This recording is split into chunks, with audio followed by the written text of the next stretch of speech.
Voilà, je suis Bernard Belluc, j'ai monté le musée avec Hervé Di Rosa. Je vais expliquer une de mes installations. Voilà, alors si vous voulez vous mettre autour. Alors là, vous voyez, c'est histoire géo. Ça commence par le pourpre, l'écarlate, la tunique qui était la tunique du Christ, la tunique des Césars, voilà.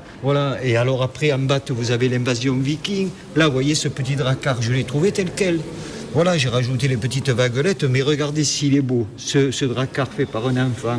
Là, vous avez les corbeaux. Ces corbeaux, on les trouvait dans le fromage Samos, dans les années 60. Voilà, Samos aux fines herbes. Moi, j'adore ces petites productions-là. En définitive, la base de l'art modeste, c'est ça.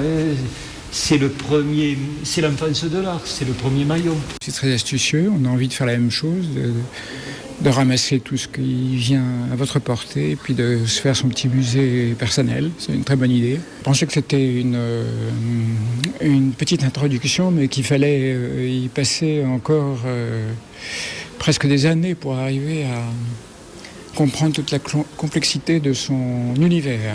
Ça me trottait dans la tête depuis les années 70, c'est-à-dire un musée idéal. Voilà, je voyais dans mes rêves un musée idéal ouvert à tout public, où chacun, en définitive, tomberait de nez sur son histoire personnelle, c'est-à-dire à travers des objets, des petits objets, une petite archéologie collectée. J'ai commencé à ramasser depuis les années 70 les petits cartons, les petits papiers, les petits plastiques, c'est-à-dire la petite mémoire archéologique, ethnologique de mon époque, des années 50-60.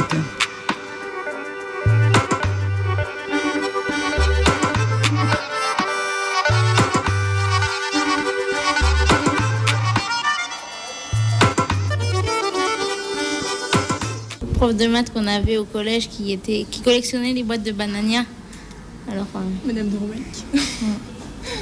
Puis c'est vrai que voilà, tous les produits alimentaires qu'on utilise maintenant, qu'on utilisait plus quand on était enfant, comme le sirop Nimo derrière. Et je suis fan, de toute manière je suis fan de toutes ces choses-là. Et franchement je pense qu'il y a un devoir de mémoire à conserver et on reconnaît tous des emballages qui ont un petit peu illustré notre enfance, comme le premier paquet de Frosties, où il y a des choses qui ont disparu complètement et qu'on revoit là, comme Samos 99, ça n'existe plus. Et je veux dire, ce sont des choses, enfin chacun peut retrouver dans des vitrines comme ça un petit peu sa Madeleine de Proust. Pour moi, l'art, c'est pas tellement de faire de grandes phrases ou de grandes dissertes autour d'une œuvre. C'est tout simplement le choc émotionnel qu'on éprouve devant une œuvre, c'est tout. Voilà, après on peut vous l'expliquer, c'est très intéressant, si on n'éprouve pas des chocs émotionnels, on peut vous l'expliquer, ça je suis toujours curieux, mais en définitive, moi je crois toujours au premier contact, voilà.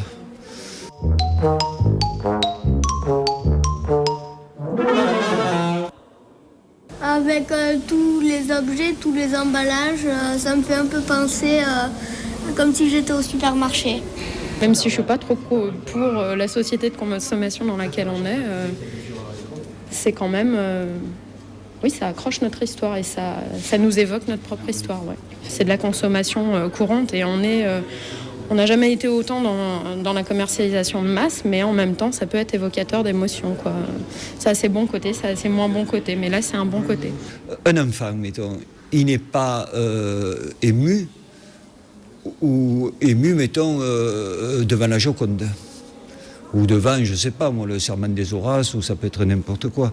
Voilà, il n'est pas ému devant un Picasso. Le premier réveil d'un enfant, il se fait, mettons, sur le graphisme d'une petite image Malabar. Quand on regarde bien ces sujets attentivement, on voit que c'est des sujets magnifiques. Imaginez-vous, un petit Indien, il y aurait une machine qui le mettrait, mettons, à échelle de 3-4 mètres d'auteur. Mais ça deviendrait une spectaculaire œuvre d'art.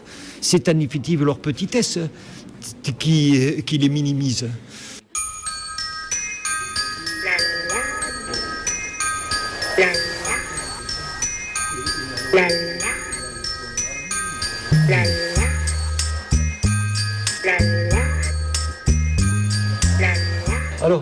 Alors là, c'est l'apparition de l'homme. Alors, ça commence par les singes, bien entendu, le dauphin, il y a les chromosomes, la soupe originelle. Il y a dû avoir un croisement puisqu'on nous greffe des organes de cochon. Donc il y a dû avoir quelque part un croisement, vous voyez. Là, il nous fait pénétrer un peu dans son délire. Mais en même temps, c'est très abordable et puis ça peut parler à vraiment beaucoup de personnes. Dans la vie, où on prend tout dans la gueule, comme il m'est arrivé, tout le monde en prend plein la gueule. Et avec ça, on se dit, bon alors, qu'est-ce qu'on en fait? On reste KO, on se relève. Mais en définitive, je n'ai même pas intellectualisé tout ça. En définitive, je suis comme ça depuis que je suis né. C'est simple, sans intellectualiser même, c'est un évident. C'est ma fabrication mentale.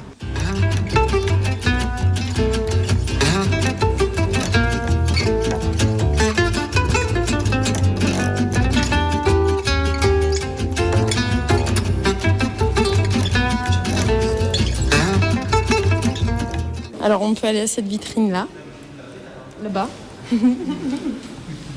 Les babies, voilà. Je faisais une collection quand j'étais petite. Et c'est très émouvant, j'ai pleuré devant les babies, voilà. Ça me rappelle le camping quand j'étais enfant. Voilà, on allait au camping avec mes parents et mon petit frère et à cette époque-là, je soudoyais mon frère pour lui échanger les plus beaux babies qu'il avait. J'ai fait pareil avec les micro-machines pour avoir moi les plus beaux. C'est pas très gentil, mais ça me rappelle tout ça. L'art est lié à la poésie. Et la poésie, elle est partout. La poésie, elle est dans une décharge publique. La poésie, elle est sur les pylônes électriques. Elle est partout, la poésie. Enfin, depuis tout petit, moi, je ne sais pas si je suis poète, c'est bien le truc, mais j'ai une aspiration à ça depuis tout petit. Tout me fascine. Je suis tombé sur une planète peuplée de monstres, mais fascinante. Je préfère laisser aux gens leur part de poésie personnelle. Voilà, c'est tout. À chacun son histoire. Ça, c'est bon, ça, il faut le dire, ça, voilà.